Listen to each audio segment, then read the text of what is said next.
Hello everyone, this is Tanay Pandey and you are welcome to Naukri for you. तो आज हम लोग जो आज का इनक्यूटी हुआ है, ठीक है, तो उस पर डिस्कशन करने वाले हैं। उसके कोडिंग क्वेश्चन जो भी आए थे वो हम लोग कवर करेंगे, ठीक है। 17 सितंबर वाला जो इनक्यूटी है। तो चलो, लेट्स गेट स्टार्टेड। और पहले क्वेश्चन अपना ये बोल रहा है कि एक स्कूल टीचर है, स्कूल टीचर ने नंबर्स पढ़ाना स्टार्ट किया है, ठीक है, छोटे बच्चों की क्लासेस में। The student has to identify the largest unique number, ठीक है, among the given numbers. The number are given as single value. The task of kids is to pick out the biggest number.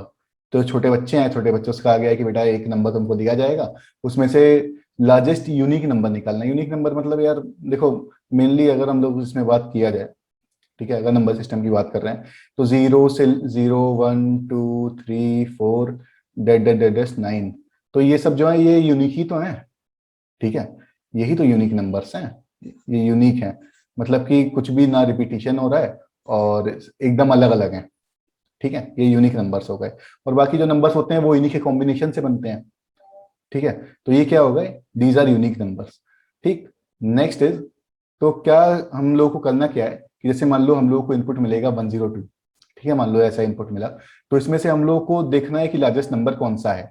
इन तीनों में से one है एक number, एक zero, एक to है, तो इनमें से लार्जेस्ट कौन सा है, टू, तो वही हम लोग को आउटपुट दे देना है। अगर कोई और नंबर ऐसे आता है तो उसका देखो 1 8 9 0 7 9 है, ठीक है, तो इसमें से देखो लार्जेस्ट कौन सा हो गया, 9 हो गया, ठीक है, तो 9 हम लोगों को आउटपुट देना है, ठीक है। आपका वो हिस्सा तो ये 9 तो रिपीट हो रहा है यहाँ पे, नहीं इससे मतलब नहीं है। अपने को मेनली 0 से लेकर के 9 में जो नंबर्स हैं उन्हीं को ही काउंट करना है, उन्हीं को ही देखना है। और 9 जैसे हमारा आ गया तो उससे ये मतलब नहीं है यहाँ पे कि वो यहाँ नंबर के अंदर रिपीट हो रहा है कि नहीं हो रहा है, उससे कोई फर्क नहीं पड़ता, ठीक है। ये बात समझ में आई। तो इसमें से लार्जेस्ट नंबर हम लोग को निकालना है, तो वो 9 होगा यहाँ पे, ठीक। चलो, तो इसको हम लोग कोड करके देख लेते हैं, ठीक। आप लोग की डिमांड पे आज हम लोग सी में ही कोड करेंगे। और एक एक क्वेश्चन सी में कर लेंगे, एक क्वेश्चन सी प्लस प्लस में कर लेंगे, क्योंकि सी में वही क्वेश्चन अगर मैं करूंगा सेकंड वाला तो वो बहुत लेंदी लगेगा आप लोगों को, ठीक है।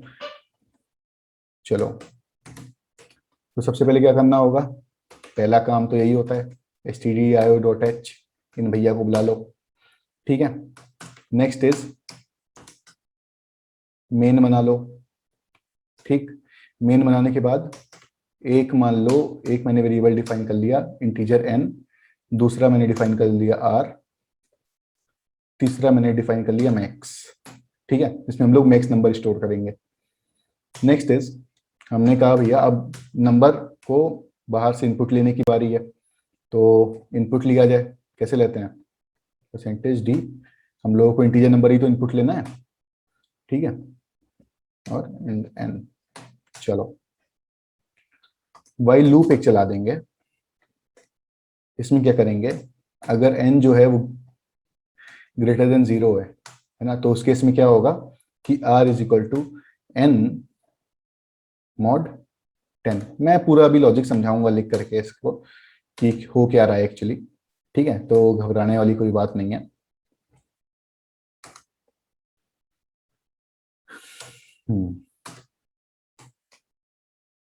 आर और N is equal to N by 10।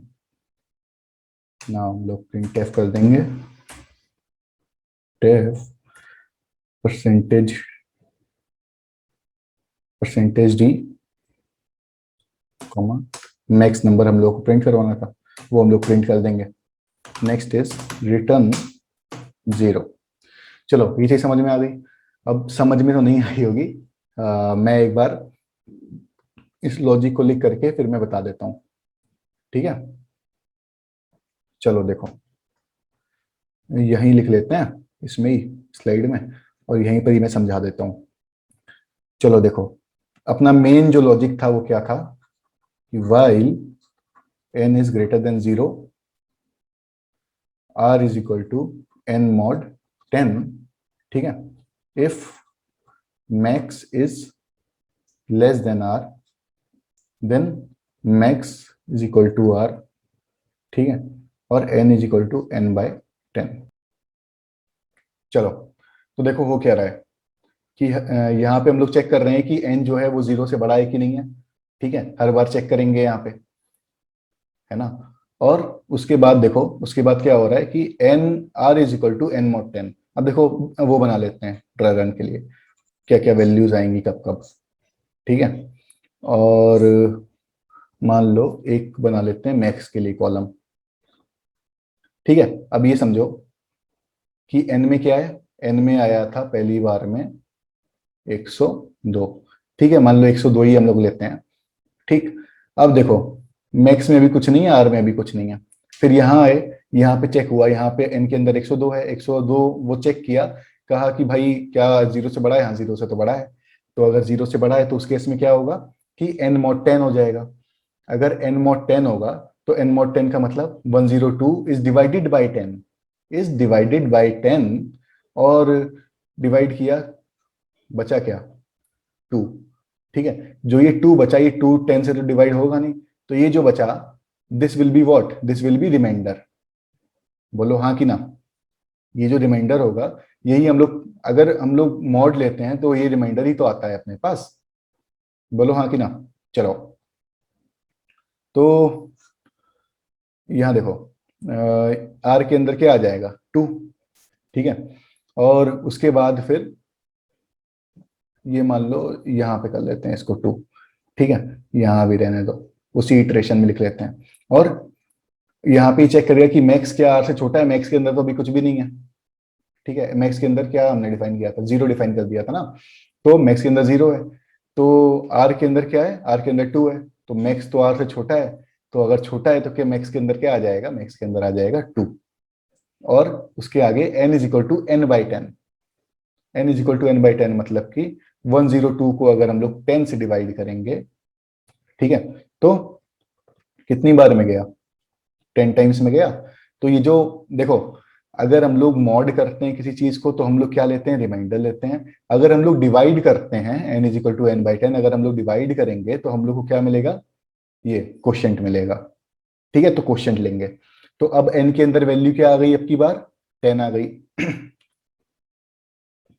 ठीक है, अब देखो यहाँ है इसके अंदर, फिर यहाँ पे अब क्या आएगी, एन की वैल्यू 10 नेक्स्ट इक्वेशन में, फिर वही चीज चेक हुई, तो N is equal to N mod 10 होगा। अगर N is equal to N mod 10 होगा तो देखो क्या होगा कि 10 मोड 10 क्या हो जाएगा, 1, 10 मोड 10, 10 मोड 10, 1 नहीं 0, सॉरी। ठीक है, तो 10 मोड 10 क्या हो जाएगा, 0। तो आर के अंदर क्या आ गया, 0। मतलब पूरी तरह से जब डिवाइड हो जाता है तो रिमाइंडर कुछ बचा ही नहीं, तो क्या हो जाएगा, 0 हो जाएगा। ठीक है, और उसके बाद यहाँ देखो मैक्स में, मैक्स में क्या है, मैक्स में है अभी 2। ठीक है, तो 2 क्या इससे छोटा है, 0 से छोटा है, नहीं, 2 छोटा तो नहीं है। तो मैक्स अपनी वैल्यू परटेन करेगा, वही रखेगा। नेक्स्ट टाइम जब चलेगा तो अब की एन के अंदर क्या आएगा, N is equal to N by 10, N by 10 करो। जब 10 बाई 10 हम लोग करेंगे तो कितनी बार में जाएगा, 1 बार में, है ना। 10 अगर से 10 को डिवाइड करेंगे तो 1 बार में, तो ये क्वेश्चन ही तो हमको मिलता है। तो अब एन की वैल्यू क्या हो गई, इनकी वैल्यू अब की 1 हो गई। और जब अब की बार एन की वैल्यू 1 हो गई, फिर जाएगा यहाँ पे, अब की यहाँ पे एन की वैल्यू क्या आएगी, 1। क्या 1 क्या 0 से बड़ा है, हाँ बड़ा है। और जब बड़ा है तो इसके अंदर आएगा, इसके अंदर। और यहाँ पे क्या होगा कि R is equal to N mod 10 होगा। एन मॉड 10 होने पे 1 मॉड 10, अगर जैसे 10 है, 10 से हम लोग कोई छोटा नंबर को मॉड कर रहे हैं, 1 को मॉड कर रहे हैं मान लो, तो वही नंबर ही जो होगा, वही नंबर सीधे सीधे ले लिया जाएगा। मतलब 10 से छोटे नंबर को अगर हम लोग 10 से मॉड करेंगे, या किसी और बड़े नंबर से लाइक 8 से हम लोग 4 को मॉड कर रहे हैं, तो उस केस में छोटा नंबर ही डायरेक्टली ले लिया जाएगा। ठीक है, तो रिमाइंडर क्या आ जाएगा, 1 आ जाएगा। और अब देखो, और यहाँ मैक्स के अंदर देखो, max is less than is equal to less than R. तो मैक्स के अंदर क्या है, मैक्स के अंदर 2 है, तो आर के अंदर क्या है, 1। क्या 2 क्या 1 से छोटा है ना, 2 क्या 1 से छोटा है, नहीं, है ना। तो ये वाली लाइन चलेगी, ये वाली लाइन नहीं चलेगी, फिर भी मैक्स की वैल्यू 2 रह जाएगी। ठीक है, नेक्स्ट टाइम जब आएंगे तो यहाँ देखो N is equal to N mod 10, N by 10। तो N is equal to N by 10 जब होगा तो एन के अंदर क्या है, एन के अंदर है 1। ठीक है, 1 बाई 10 ये जब होगा तो उस केस में क्या आएगा, 0। ठीक है, तो उस केस में क्या आएगा, 0। ठीक है, जब हम लोग डिवाइड करते हैं छोटे नंबर को, तो अगर हम लोग को एब्सोल्यूट वैल्यू लेनी है तो वो 0 हो जाएगा। तो जब ये 0 हो गया तो n इज इक्वल टू 0 हो गया, तो यहाँ वापस जाएगा। यहाँ वापस गया, क्या 0 क्या 0 से बड़ा है, नहीं है, तो उस टाइम पे ये लूप टर्मिनेट हो जाएगा। अब ये चीज आपने नोटिस करी, तो अपनी देखो मैक्स वैल्यू तो 2 आ गई। और एक चीज आपने ये नोटिस करी कि ये देखो r के अंदर नंबर क्या आ रहा है, ऐसे देखा जाए अगर, तो 102 ही आ रहा है। ठीक है, तो r इज व्हाट, r मतलब रिमाइंडर से हम लोग को क्या मिलता है, वही नंबर मिल जाता है वापस। ठीक है, वही नंबर वापस मिल जाता है सिंगल सिंगल डिजिट करके। ये चीज समझ में आ गई? चलो, तो ऐसे करके ही आगे चीजें होंगी, है ना। और वो मैं रन करा के दिखा देता हूँ प्रोग्राम।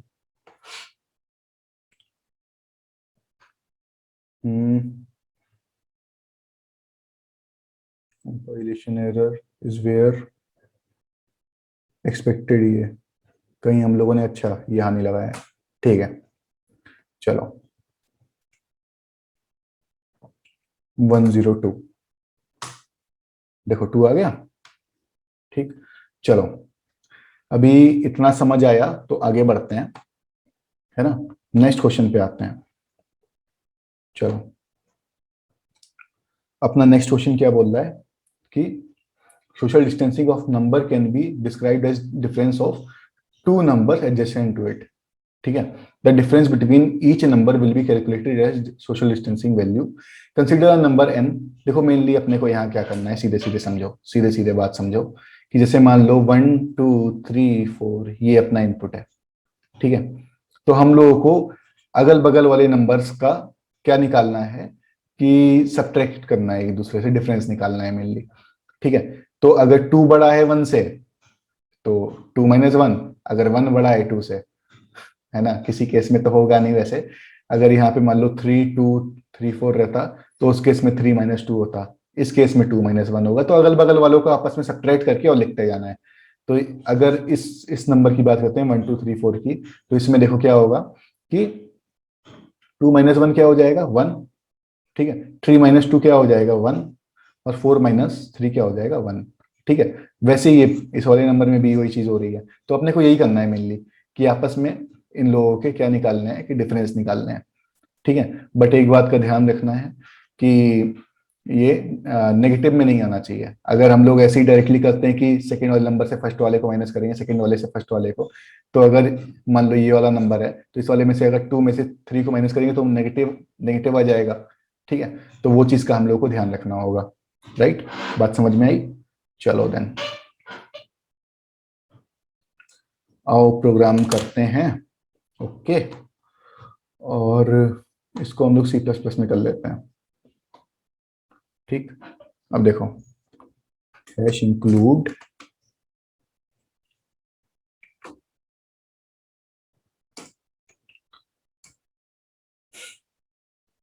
CSTDLIB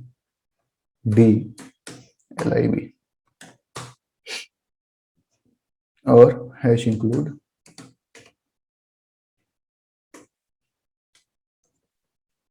IO stream. ठीक है, CSTDLIB इसमें मेनली अपना वो एब्सोल्यूट फंक्शन रहेगा। ठीक है, जो हम लोगों को डिफरेंस का एब्सोल्यूट वैल्यू देगा। एब्सोल्यूट वैल्यू मतलब कि अगर -1 भी आया -5 भी आया डिफरेंस, तो फिर भी वो हम लोगों को प्रॉपर उसकी पॉजिटिव वैल्यू निकाल करके दे देगा। ठीक है, और प्लस आया तो प्लस तो है ही है। ठीक है, और मेनली एब्सोल्यूट वैल्यू का मतलब तो यही होता है कि under root of A2 minus A1 का होल स्क्वायर। ठीक है, तो वही एब्सोल्यूट वैल्यू होती है अपनी। नेक्स्ट इज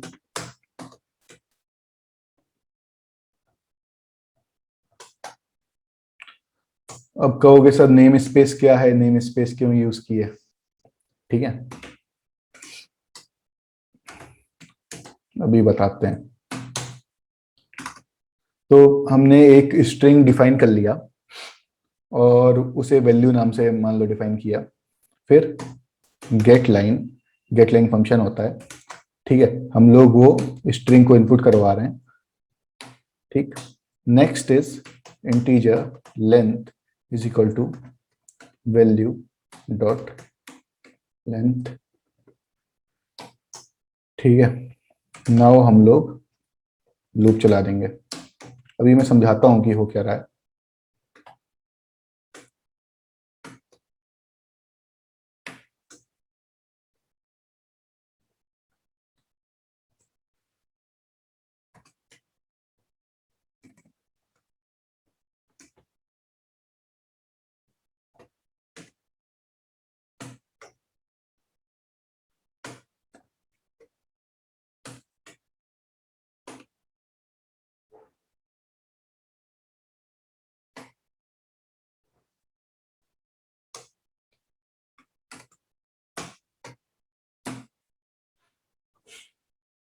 ठीक है, तो ये तो अपना ये हो गया, प्रोग्राम हो गया। अब इस प्रोग्राम को मैं एनोटेट करके बता देता हूँ कि हो क्या रहा है। अब देखो इधर, ये हमने वैल्यू डिफाइन कर लिया। ठीक है, एक स्ट्रिंग वेरिएबल। यहाँ पे ये देखो गेट लाइन फंक्शन से क्या होगा कि वो बाहर से इनपुट करवा लेगा। ठीक है, जो भी हमने वैल्यू, मान लो हम लोगों ने कुछ पर्टिकुलर वैल्यू दे दी 1 2 3 4, मान लो ये हम लोगों ने दे दिया इधर। ठीक, इसके अंदर आया, यहाँ देखा length, integer length is equal to value dot length. तो इसकी ये स्ट्रिंग के फॉर्मेट में मेनली इनपुट करवाया है ना, तो इसकी लेंथ निकाल लेंगे, है ना। तो लेंथ क्या आएगी 4, लेंथ क्या आएगी अपनी 4। ठीक, 1 2 3 4। ठीक, नेक्स्ट इज हम लोग क्या किए, लूप चला दिए 1 से लेकर के लेंथ तक लूप चला दिए, है ना। 1 से लेकर के लेस देन लेंथ तक लूप चला दिए। ठीक है, तो उस केस में क्या होगा, i इज इक्वल टू 1 और i is less then length तक हम लोग लूप चला दिए। तो उस केस में क्या होगा कि देखो ये वाला, अगर इसको हम लोग एक स्ट्रिंग की तरह ट्रीट करें तो ये क्या होगी, जीरोथ वैल्यू ये 1, ये सेकंड वैल्यू, ये थर्ड वैल्यू। ठीक है, तो 1 से लेके हमने लेस देन लेंथ तक वहां तक लूप चला दिया। लेस देन लेंथ क्या होगी, 4 तो है अपनी पूरी लेंथ, और लेस देन लेंथ तक मतलब कि थर्ड वैल्यू तक चलेगा, यहां तक चलेगा। ठीक, थर्ड इंडेक्स तक। नेक्स्ट इज हमने क्या किया, वैल्यू एट आई, अगर हम लोग इसको बड़े बड़े में लिखे 1 2 3 4, इसका इंडेक्स क्या है 0 1 2 3। तो आई की क्या क्या वैल्यूज पॉसिबल हो सकती हैं, आई की वैल्यूज 1 हो सकती है, 2 हो सकती है, 3 हो सकती है। ठीक, नाउ क्या है, हम लोगों ने क्या किया कि एब्सोल्यूट वैल्यू तो मैंने बता दिया कि एब्सोल्यूट फंक्शन है ये, जो भी होगी वैल्यू, है ना, इन दोनों के डिफरेंस की एब्सोल्यूट वैल्यू हम लोग को देगा। ठीक है, चलो, तो इधर देखो कि हो क्या रहा है कि 1 2 3, है ना, 1 2 3 ये अपनी आई की वैल्यू आई। जब ये आई की वैल्यू 1 2 3 आई, तो पहली बार देखो आई की वैल्यू क्या आएगी, पहली बार 1 आई। ठीक है, जब 1 आई तो वैल्यू एट आई, मतलब value at 1 minus value at 1 क्या है 2, वैल्यू एट 1 इज 2, और minus value at I minus 1 मतलब 0, वैल्यू एट 0 ये माइनस कर दिया। फिर नेक्स्ट टाइम चलेगा, फिर वैल्यू एट आई मतलब वैल्यू एट 2, मतलब ये वाला, minus value at I minus 1 मतलब वैल्यू एट 1। ऐसे करते करते हम लोग उसको सी आउट कराते जा रहे हैं, तो हर बार क्या हो जाएगा, हर बार प्रॉपर 1 1 1 1 ऐसे करके 1 1 1 प्रिंट हो जाएगा 3 बार। ठीक है, ये चीज समझ में आई। और नेम स्पेस की अगर मैं बात करूं, तो नेम स्पेस मेनली इसलिए रहता है कि भाई देखो, हम लोग को वेरिएबल्स और फंक्शंस ये सब डिफाइन करने रहते हैं, है ना। तो इनके नाम कई बार मतलब ऐसा होता है कि आपस में मैच तो नहीं करने चाहिए, है ना। तो हम लोग नेम स्पेस मेनली इसलिए डिफाइन करते हैं कि अलग अलग नेम स्पेस में अलग अलग, जैसे मान लो दो नेम स्पेस हैं, ठीक है, मतलब मान लो मेमोरी का हिस्सा है, दो अलग अलग मेमोरी के हिस्से हैं, तो यहाँ पर एक अर्जुन बंदा हो सकता है, यहाँ पर भी एक अर्जुन हो सकता है, मगर एक ही नेम स्पेस के अंदर दो अर्जुन नहीं हो सकते, है ना। ठीक है, तो वही चीज है, यहाँ पर भी नेम स्पेस का मतलब यही है कि एक नेम स्पेस के अंदर एक टाइप का एक ही वेरिएबल होगा, है ना। और अगर एक प्रोग्राम के अंदर हमें सेम पर्टिकुलर नेम के साथ वेरिएबल रखने हैं तो वो दोनों हम लोग अलग अलग नेम स्पेस के रख लेंगे, ठीक है। अगर मान लो एक वेरिएबल लेना है ए, तो हम लोग ऐसे डिफाइन कर लेंगे, नेम स्पेस हमने std डिफाइन कर लिया और उसको वेरिएबल को हम लोग ऐसे डिफाइन कर लेंगे std a, ठीक है। और अगर मान लो यही हम लोगों को वेरिएबल इसी नाम से डिफाइन करना है मगर दूसरी नेम स्पेस के अंदर, तो std1 और ऐसे करके a, ठीक है। तो ये वाला जो होगा वो, मान लो ये std1 वाली नेम स्पेस है, इसको रेफर करेगा, और ये वाला जो होगा वो std वाली नेम स्पेस को रेफर करेगा, std और std1। बात समझ गए? चलो नेक्स्ट इसको चला लेते हैं।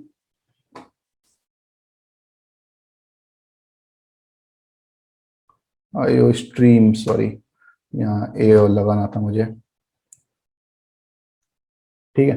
अगर मैं यहाँ पे लिख दूं 1 2 3 4, ठीक, तो ये क्या हो जाएगा, 1 1 1। बात समझ में आ गई? ठीक है, चलो। तो बस आज के लिए इतना ही, और फिर अगली नेक्स्ट वीडियो में मिलते हैं। अगर वीडियो पसंद आई हो तो लाइक करना, शेयर करना, और लोगों को भी बताओ, भेज दो वीडियो है ना। ठीक है then, thank you so much.